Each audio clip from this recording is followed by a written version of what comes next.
इस क्लास में हम 8th क्वेश्चन करते हैं और कुछ लॉजिकल है। अभी तक आपने जितना पढ़ा है ना उससे कुछ हटके है क्वेश्चन, आपको प्रेजेंट ही करना है।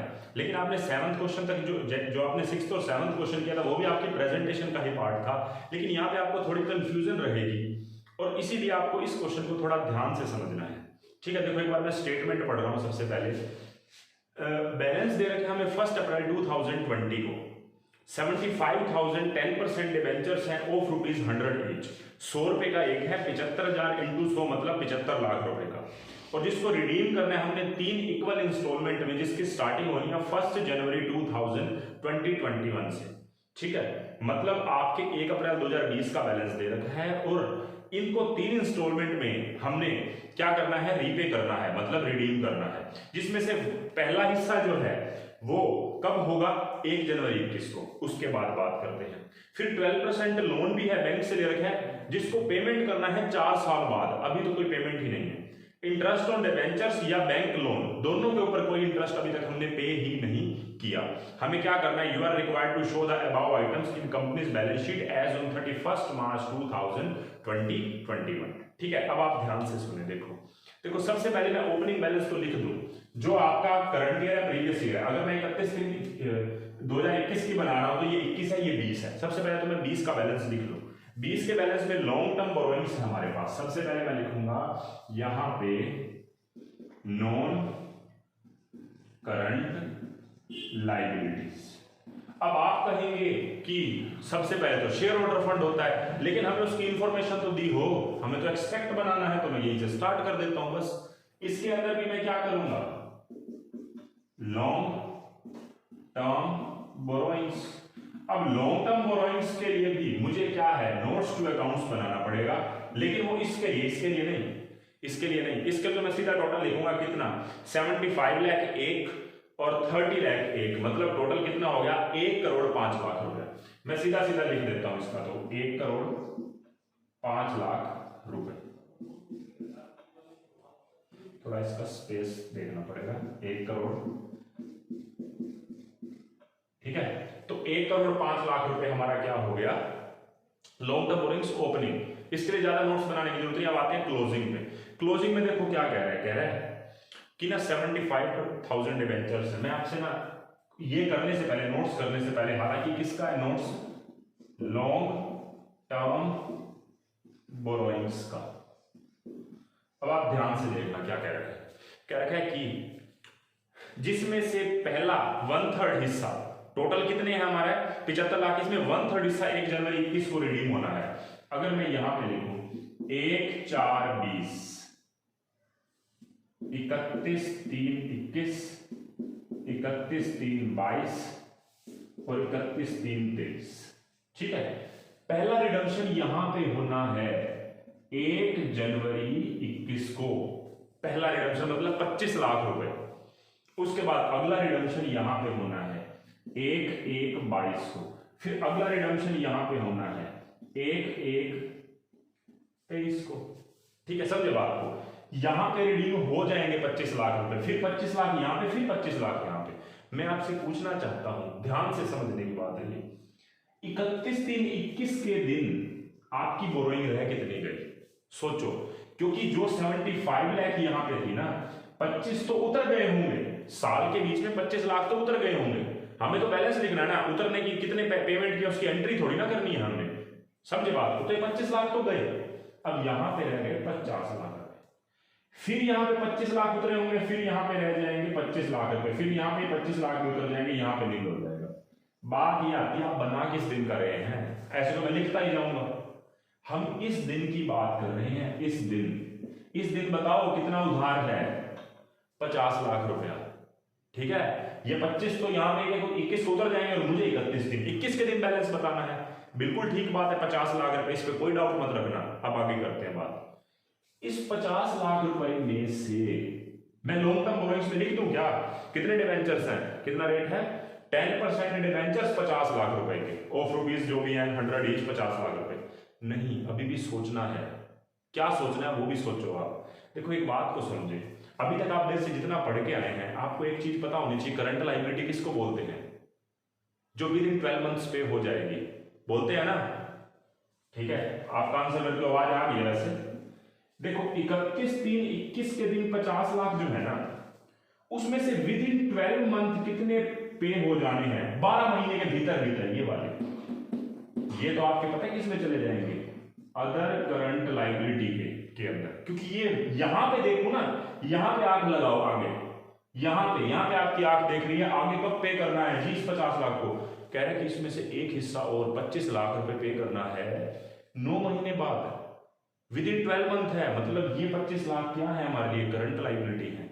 मतलब एक्चुअल में लॉन्ग टर्म बोरोइंग्स कौन सी है, 31/3/22 के बाद जाएगी, 31/3/21 के दिन देखूं तो 12 महीने के अंदर जो है वो कौन से हैं हमारे, वो हमारे कौन से हैं, 25 लाख रुपए, ये तो करंट लाइबिलिटी में, अदर करंट लाइबिलिटी में जाएगा, ये जाएंगे आपके किस में, लॉन्ग टर्म बोरोइंग्स में। ठीक है, अब मैं लिख रहा हूं, आप इस बात को ध्यान से समझना, मैं यहां पे लिखूंगा 25,000 10% डिबेंचर्स ऑफ ₹100 ईच, 25,000 10% डिबेंचर 100 रुपए का एक है, तो कितने रुपए हो गए हमारे, 25 लाख। और पहले जो 25 थे वो तो 31/3/21 से पहले ही उतर गए थे, टोटल 75 लाख में से 25 लाख तो उतर गए थे, बाकी 25 lakh with in 12 month redeem होने थे, और बाकी 25 लाख आफ्टर 12 मंथ रिडीम होने हैं। तो मैं उसको कहां पे लिखूंगा, अदर करंट लाइबिलिटीज में current maturity of long term borrowings, current maturity of long term borrowings, थोड़ा इधर लिख दिया, इतना लंबा दोबारा लिखना पड़ेगा, हे भगवान मार दिया भाई, current maturity of long term borrowings कितने रुपए, 25 लाख रुपए, ऐसे लिख के बता देते हैं कि इसके अंदर क्या है, 25,000 10% डिबेंचर्स ऑफ ₹100 ईच, मतलब 25 लाख रुपए, 25 किधर, 25 किधर, और 25 तो उतर ही गए थे, तो 50 लाख का था, 25 इधर आ गए, 25 इधर आ गए। अब आगे देखो, फिर कह रहे 12% लोन फ्रॉम बैंक है जिसको 4 साल बाद पे करना है, इसकी तो समस्या ही नहीं है, ये तो यहीं पे ही आएगा, 12% लोन फ्रॉम बैंक कितने रुपए का है, ये है हमारा 30 लाख रुपए का, लिखे रहने दो जी। अब आप कहेंगे ये एक बात और भी समझना, ये 4 साल कब लिखा हुआ था, ये 1 अप्रैल 2020 के दिन, अब ये अगर मैं आज पूछूं ना इसकी पेमेंट कब होनी है, 3 साल बाद होनी है, ये 4 साल तो अब कब से लिखा हुआ है, 1 अप्रैल 20 से, यहाँ पे 31 मार्च 21 का रिकॉर्ड बन रहा है। ठीक है, ध्यान रखना, हालांकि फिर भी समस्या नहीं है, एटलीस्ट करंट लाइबिलिटी की कैटेगरी में तो आ नहीं सकता, 3 साल है ना। कह रहे interest on debenture and bank loan दोनों ही पे नहीं किए, तो निकाल लो। अच्छा, इंटरेस्ट ऑन डिबेंचर पे नहीं किए, कहां पे आएंगे, आउटस्टैंडिंग इंटरेस्ट है, interest due but not paid, interest due but not paid किसका, interest due but not paid भी आपका अदर करंट लाइबिलिटी में जाता है, आउटस्टैंडिंग एक्सपेंसेस के नाम से, आउटस्टैंडिंग इंटरेस्ट है आपका, कितना बनेगा, कैलकुलेशन मैं रफली यहां पे कर देता हूं। देखो आपका एक तो सीधा सीधा लोन है 30 लाख का 12%, 36,000 रुपए। दूसरा इंटरेस्ट आपका डिबेंचर्स का है, डिबेंचर्स के इंटरेस्ट की बात करो, डिबेंचर्स आपके थे 75,000 के, मतलब 75 लाख रुपए के जो डिबेंचर्स हैं उसका रेट है आपका 10%, लेकिन 1 जनवरी के दिन रीपेमेंट हुई है 25 लाख की, भूलना मत, तो मैं 9/12 यहां पे करूंगा, फिर बच गए 50 लाख रुपए, 50 लाख का 10% इंटू 3/12 करूंगा, कोई डाउट मत रखना, कोई डाउट मत रखना, 75 लाख का 10% इंटू 9/12 और 50 लाख का 10% इंटू 3/12, क्योंकि 25 लाख उतर गए थे। अब आगे देखो, 75 लाख का 10% 7,50,000, 7,50,000 का 9/12, कैलकुलेशन तो मेरे को करनी पड़ेगी। अच्छा, 50 लाख रुपए का 10% इंटू 3/12, ये बनेगा 50 लाख रुपए का 10%, 5 लाख, 5 लाख का 3/12, कुछ ज़्यादा नहीं हो गए, 5 लाख का 3/12 1,25,000 रुपये, और 75 लाख का 10% 7.5 लाख रुपए, 7.5 लाख रुपए का 9/12 कैलकुलेट करना पड़ेगा। 7.5 लाख का अभी कर देते हैं, आप भी कर लो, खाली मत बैठो। 7.5 लाख का कितना बोला है हमने, 7.5 लाख का 9/12 इंटू 3 डिवाइड बाय 4, 5,62,500 रुपये। तो टोटल कितना हो गया, 5,62,500 प्लस 1,25,000 प्लस 36,000 रुपये, तो 7,23,500 रुपये ये आपका इंटरेस्ट आ गया। ये इंटरेस्ट आपका लोन फ्रॉम बैंक का, और ये इंटरेस्ट आपका किसका, डिबेंचर्स का। ठीक है, कोई डाउट नहीं है, इनका टोटल 7,23,500 रुपये आ रहा है। ठीक है, क्योंकि 10% रेट था और ठीक किया। 75 लाख, मुझे इस पर थोड़ा डाउट सा लग रहा है। 75 लाख का 10% 9/12 बिल्कुल ओके है, और 50 लाख का 10% इंटू 3/12 ठीक ही है।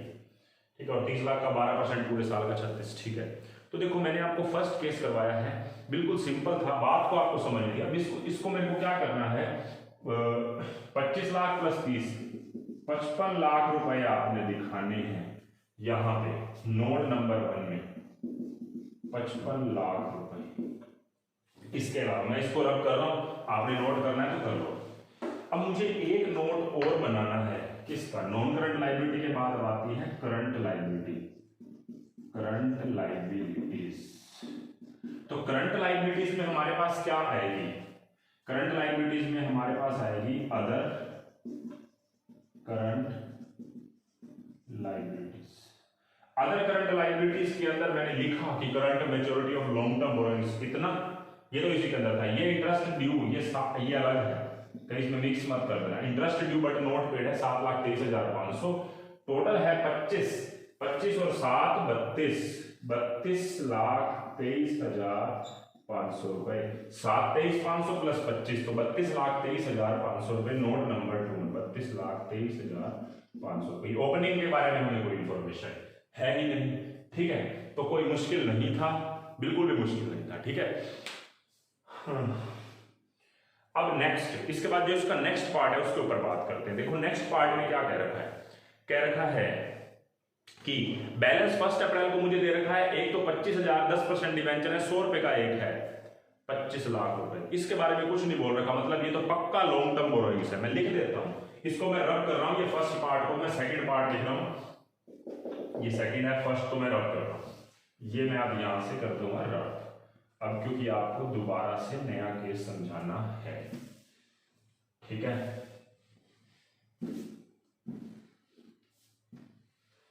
देखो अगले केस पे बात करते हैं।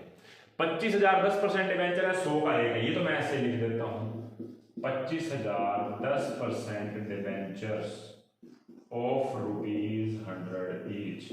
तो 25,000 इंटू 10 100 सॉरी 25 लाख रुपए, ये 25 लाख रुपए आ गए इसके, तो इसमें तो कोई डाउट ही नहीं है।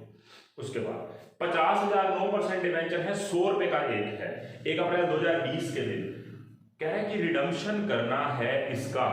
रिन्यूएबल कब है ये, कह रहा है 1 जनवरी 2021 के दिन इसका रिडम्पशन होना है। 1 जनवरी 22 के दिन, सॉरी 1 जनवरी 22 के दिन इसका रिडम्पशन होना है। मैं पूछ रहा हूं आपसे, आंसर आपका जरूर अच्छे से आना चाहिए। आवाज बेशक ना आए लेकिन दिल से तो बोल सकते हो ना।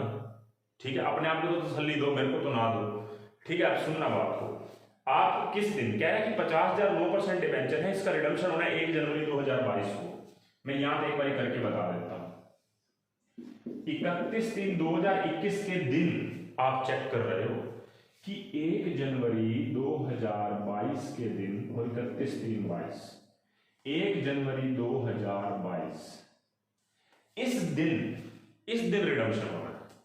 ठीक है, 1 जनवरी 2022 के दिन रिडम्पशन होना है। मैं 31/3/2021 से यहां पे आंखें गड़ा के देख रहा हूं, हाँ भाई 12 महीने के अंदर कुछ जाना है क्या? यस, जाना है, सारा का सारा डिवेंचर पे हो जाना है। कौन से वाला, जो 50,000 9% डिबेंचर है पूरे के पूरे पे हो जाने हैं। मुझे बताएं विद इन 12 मंथ पे हो रहे हैं? यस हो रहे हैं। क्या इंस्टॉलमेंट में हो रहे हैं? नहीं, पूरे हो रहे हैं, सीधा यही पे हो रहे हैं। यहां से देखता हूं तो 9 महीने में हो रहे हैं, 9 महीने पूरे होते ही हो रहे हैं, 12 महीने की तो बात ही छोड़ो, पक्का है ये करंट लायबिलिटी है। करंट लायबिलिटी में current maturity of long term borrowings में जाएगा, ये कोई डाउट मत रखना। तो मैं इसको कहां पे दिखाऊंगा? यहां पे तो पक्का नहीं दिखा सकता, मैं इसको कहां पे दिखाऊंगा? Current maturity of long term borrowings में दिखाऊंगा। 25,000, 25 है कितने हैं? 50,000 9% डिबेंचर्स ऑफ ₹100 ईच, ये करंट मैच्योरिटी में चलेगा। क्योंकि current maturity of long term borrowings का मतलब यही है कि अब ये विद इन 12 मंथ रिडीम हो जाएंगे, इसको इस लॉन्ग टर्म बोरोइंग्स में लिखने की जरूरत नहीं है। अब उस लॉन्ग टर्म बोरोइंग्स की करंट मैच्योरिटी आ चुकी है, ठीक है। कितने रुपए? 50,000 इंटू 100, 50 लाख रुपए, 50 तोला ऐसे बोलता है ना, 50 लाख रुपए, ठीक है। उसके बाद एक 12% लोन फ्रॉम बैंक है जिसका रीपेमेंट हो रही है 21-22 के अंदर, मतलब 2021-22 के अंदर, फाइनेंशियल ईयर 2021-22 उसने बोल दिया। इससे पहले ना मैं एक काम करता हूं, ओपनिंग बैलेंस तो लिख ही लेता हूं, कहीं कंफ्यूजन हो जाए। देखो 3 टाइप के हमारे उधार हैं, 25 + 50 + 30, 75 और 30, 1,50,00,000 मैं यहाँ पे पहले 1,05,00,000 सॉरी यहाँ तो लिख ही लेता हूँ। हालांकि इसकी कोई ज्यादा रेलिवेंसी नहीं है, लेकिन इसकी कोई नोट्स तो बनने नहीं, पहले मैं लिख लेता हूँ ना इसको। अच्छा, फिर कह रहा है कि 12% loan from bank repayable during 21-22। हम 20-21 के रिकॉर्ड बना रहे हैं, ये 1/4/20 से लेके 31 मार्च 21 तक का है। मुझे 21-22 में इस लोन की रीपेमेंट करनी है जी। इस दिन देखता हूं ना, फिर आंखें गड़ाता हूं, 12 महीने के अंदर पे हो जाना है। क्या इस लोन ने 12% loan from bank repayable during 21-22, मतलब अगले साल में ही पे हो जाएगा विद इन 12 मंथ। ये भी मेरा current maturity of long term borrowings है। तो मैं इसको कैसे प्रेजेंट करूंगा? 12% loan from bank, 12% loan from bank यहां पे नहीं, यहां पे आएगा 12% लोन फ्रॉम बैंक। कितने रुपया? कितना रुपया? 30 लाख रुपया, ठीक है।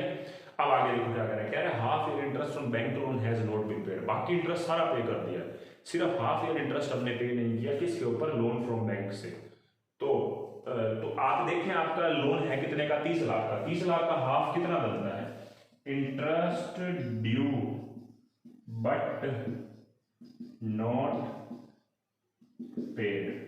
आपका जो लोन है वो 30 लाख का, 30 लाख का 12% 3,60,000 और हाफ कह रहा है तो 1,80,000, ठीक है। कैलकुलेट करने का काम तो देखो वैसे ही आपका है, फिर भी लिख देता हूं 30 लाख का 12% इंटू, क्योंकि हाफ ईयर बोला है तो 6/12, तो ये निकल के आ गया। तो ठीक है, 50 लाख, 30 लाख और 1,80,000, तो टोटल हो गया 81,80,000 रुपए, ठीक है। 81,80,000 रुपए मैंने यहां पे लिख दिया, और ये तो आएगा ही सिर्फ 25 लाख रुपए। तो मैं यहां पे करंट इसमें लॉन्ग टर्म बोरोइंग्स में तो लिख देता हूं नोट नंबर 1 के अंदर 25 लाख रुपए, और अदर करंट लायबिलिटी के अंदर टोटल में लिख देता हूं 81,80,000 रुपए, ठीक है। तो देखो मैंने आपको चैप्टर 1 पूरा करवा दिया है, ठीक है। इस चैप्टर 1 में जब हमने पूरा किया है तो हमने इश्यू ऑफ शेयर चैप्टर का यूनिट नंबर 10 भी किया, जिससे आपके बैलेंस शीट के क्वेश्चंस में कैसे शेयर कैपिटल को प्रेजेंट करना है वो भी आपने सीखा। एक ना हमारा डिबेंचर्स का कलेक्टर सिक्योरिटी का भी टॉपिक है, वो भी मैं नेक्स्ट क्लास में डिस्कस करूंगा। वो डिबेंचर वाले चैप्टर में भी कवर होता है, लेकिन डिबेंचर वाले चैप्टर के अंदर ही वैसे तो कवर होता है, लेकिन वहां पे समझ नहीं आती जितने तक आपको बैलेंस शीट की अच्छी नॉलेज नहीं है। तो अब मैं आपको वो भी समझा सकता हूं, तो नेक्स्ट क्लास में एक क्लास लेके मैं वो भी आपको समझाऊंगा। आप उसको डिबेंचर वाले टॉपिक में भी पढ़ सकते हैं, यहाँ पे भी समझ सकते हैं। समझ यहाँ पे आएगा। अगर आपने जब तक बैलेंस शीट नहीं समझी तो वो टॉपिक ना अच्छे से समझ नहीं आता, डाउट रहता है, तो उसको हम बाद में ही कवर करते हैं, ठीक है। तो मैं आपको नेक्स्ट क्लास में वही डिबेंचर सस्पेंस वाले क्वेश्चंस पे थोड़ी डिस्कशन करूंगा, फिर उसके बाद हम नेक्स्ट चैप्टर स्टार्ट करेंगे अपना एनालिसिस का नेक्स्ट चैप्टर, ठीक है। तो इस क्लास में इतना ही रखते हैं, नेक्स्ट क्लास में हम कलेक्टर सिक्योरिटी वाले टॉपिक पे ही बात करेंगे।